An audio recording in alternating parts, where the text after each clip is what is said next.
आज प्रश्न India alliance का, अरविंद केजरीवाल जी अकेले का या एक आम आदमी पार्टी का नहीं है।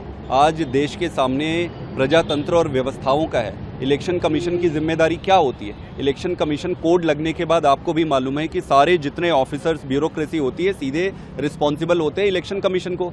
तो इलेक्शन कोड लगने के बाद ऐसा क्या हुआ कि एजेंसीज को ऐसे ओवरराइडिंग पावर्स कैसे मिल गए कि आप एक सिटिंग चीफ मिनिस्टर को आप उठा के अरेस्ट कर लिए?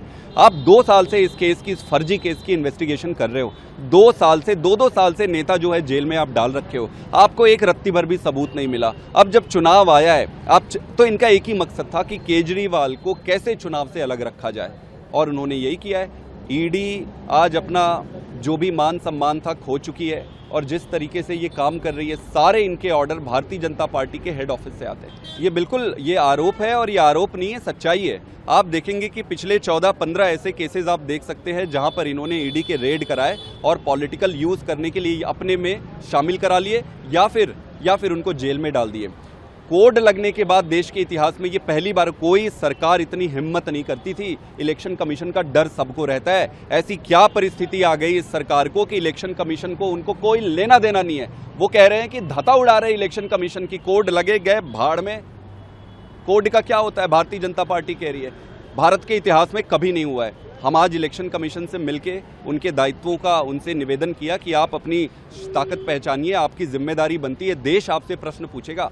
आज किसी और एजेंसी से प्रश्न नहीं पूछेंगे, इलेक्शन कमीशन की जिम्मेदारी बनती है। सीआई ने कहा कि हम इस पर देखते हैं और आगे बताएंगे। कल से मैं खुद और मेरे साथ कई सारे लोग, हम घर में जाकर सारे परिवार वालों से मिलना चाह रहे थे। हमें मिलने नहीं दिया जा रहा था। उनके घर में दूध, फ्रूट्स, वेजिटेबल्स, किसी की सप्लाई सुबह से रोक दी गई थी। जितने एमएलएज और जितने मिलने जाने वाले थे सबको रोक रखे थे। तो एक तरीके से वर्चुअली डिटेन करके रखा था पूरे परिवार वालों को। तो इस पे कोई नई बात नहीं है। भारतीय जनता पार्टी से और कोई उम्मीद नहीं है इस देश को। प्रश्न आज भारतीय जनता पार्टी को तो पूरी देश जानती है, प्रश्न आज इलेक्शन कमीशन के ऊपर खड़ा हो रहा है कि कोड लगने के बाद ये सारी गुंडागर्दी चल रही है, आप कहां खड़े हो? इंडिया अलायंस में सभी राजनीतिक दलों का मैं बहुत धन्यवाद करता हूं। इतने शॉर्ट नोटिस में वो अपने अपने स्टेट से यहां आए, और कल से ही जिस तरीके से इन्होंने सपोर्ट किया है वो बहुत बड़ी बात है। मैं उसका पूरे दिल की गहराई से धन्यवाद करना चाहता हूं। लेकिन मैं आपको बता दूं कि ये प्रश्न सिर्फ अरविंद केजरीवाल का नहीं है, ये प्रश्न आम आदमी पार्टी का नहीं है।